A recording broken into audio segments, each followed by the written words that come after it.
Jadi upaya mencari keadilan itu banyak upaya dan caranya.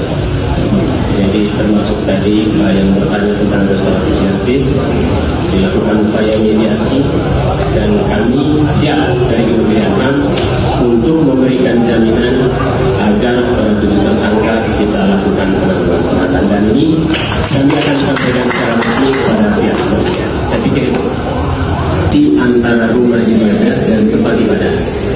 Jadi saya pikir kita sama-sama tahu bahaya dari mispersepsi dan miskomunikasi ini di masyarakat.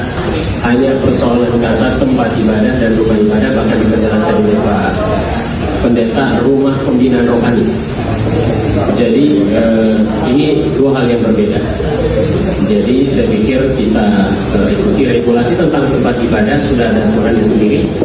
Dan yang dikecualikan dulu kalau tadi kita bicara tidak diatur secara spesifik mengenai tempat ibadah atau tempat yang dipakai